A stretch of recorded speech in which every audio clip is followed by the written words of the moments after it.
Hey, thanks for making it to Veterans Info Tap. I'm glad you made it. I just wanted to give you a couple minutes here on my thoughts about paying for services.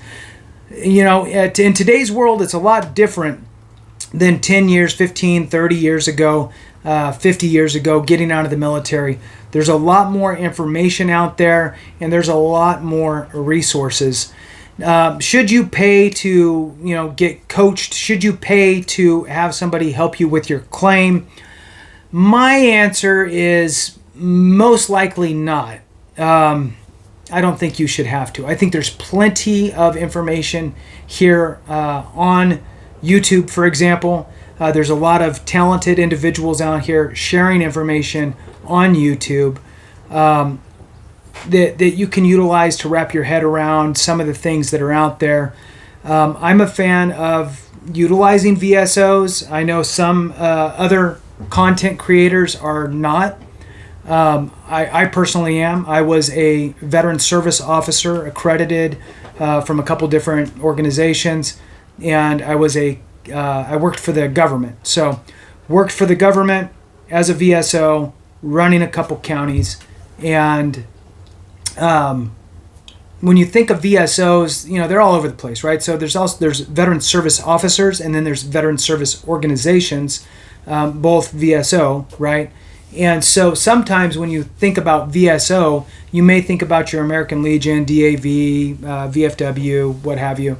But there's also the county or state veteran service officers, of which you're either going to be a veteran service officer that has veteran service reps under you. So kind of like in real estate, you have a broker and you have real estate agents that may be under you at your brokerage. So I think that when it comes to working with a VSO, you should work with somebody who does it full time. And it's not that the person who does it sometimes isn't good or well versed. It's just that the VA is ever changing and there's a lot of nuance, and the more experience somebody has, the better. And when I talk about experience, I am not talking about I've done this for 15 years. Well, if you've done this for 15 years, but you only help 12 people a year, that's not very much experience. I want somebody who's helping, 12 people every 2 or 3 days. Somebody who's doing this full time and seeing, 5 to 10 people every single day with different issues as a result of the VA. Now, does that mean you don't need to do your research? No, it doesn't mean you don't need to do your research. You need to know how to do it. You need to understand the nuance. You need to know how to develop your claim. You cannot rely on anybody else to go get all of your medical evidence in place the way that you need it other than yourself. You need to go do that. So you need to go develop your claim, get all the things in place. I talked about this 1,000 times, and I'll continue to. I'll probably do another video on it later this week on the importance of reading the VA's schedule of ratings and looking at your condition and reading directly from the VA what they're looking at to award you a certain percentage. There's 2 things that you need to focus on when you file a claim. One is, am I going to provide the right information to get my claim service connected? Number 1, right? You need to get it service connected. Number 2, am I going to provide all of the right information in order to get the VA to award me the appropriate rating? It's great if you get service connected, but if you get a 0%, but you really should be a 30, is it really a win? It's kind of a win. You got to win, but you still got to go back and do it again to get the right rating. So you need to make sure that you provide all of the evidence needed for your specific claim. If it's a presumptive, there's less requirements. If it's not a presumptive condition, then you need to be able to prove the nexus, the link to the condition and your time in service. So either A, the military caused the problem, or resulted due to the military, or manifested during your military service.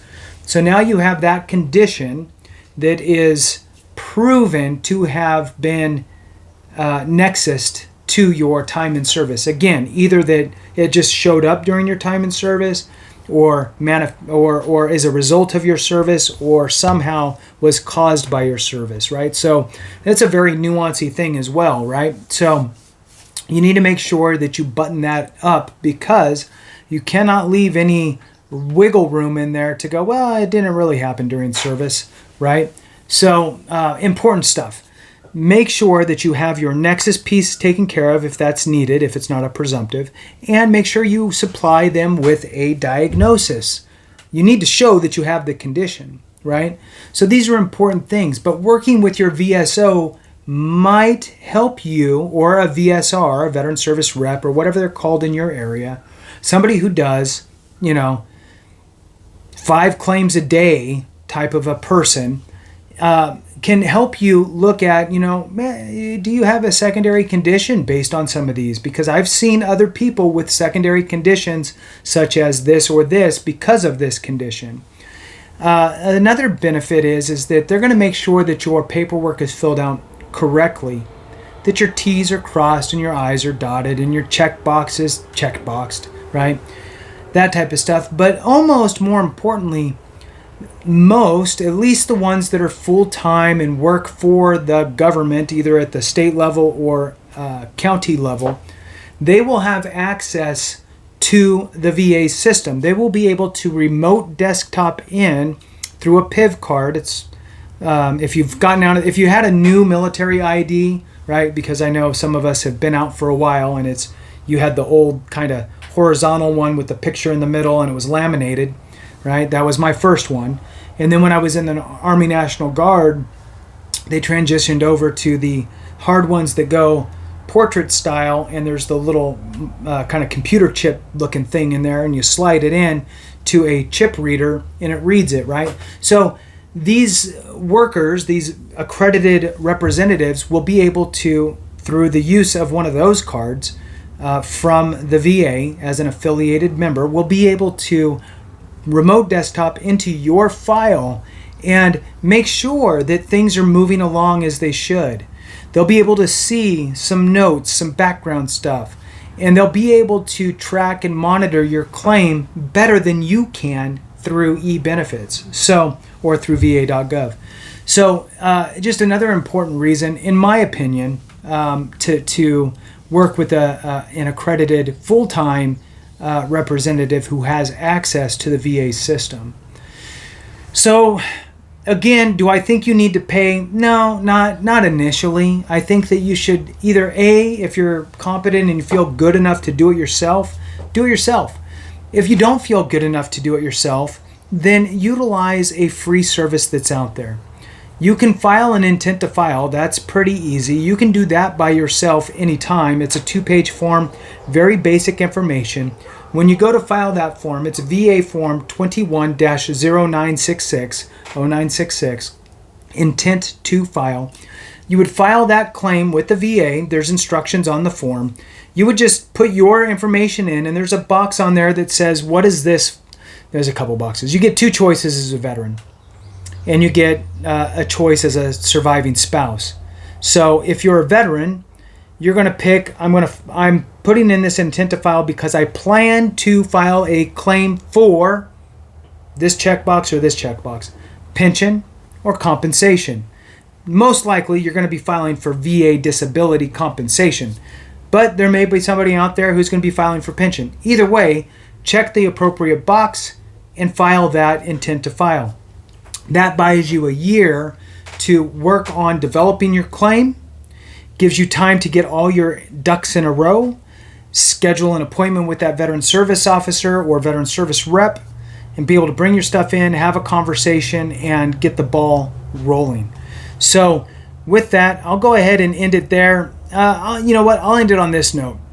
There may be a time in which you would want to pay for services. However, I think that initially there's not really a need because there's so much information out there and there's so many free resources out there that I think that you might want to try to exhaust those first than bleeding yourself I think that a lot of times, especially if you're in a tight situation, you don't want to be throwing money all over or losing money on some sort of an award. That's just me. I mean, everybody's got their own thing. It might be the right thing for you, but I think that the majority of the time, you don't need to be paying somebody for additional information. So, thanks so much for watching. I appreciate you. Take care of yourself, and remember, if we don't take care of each other, something went wrong.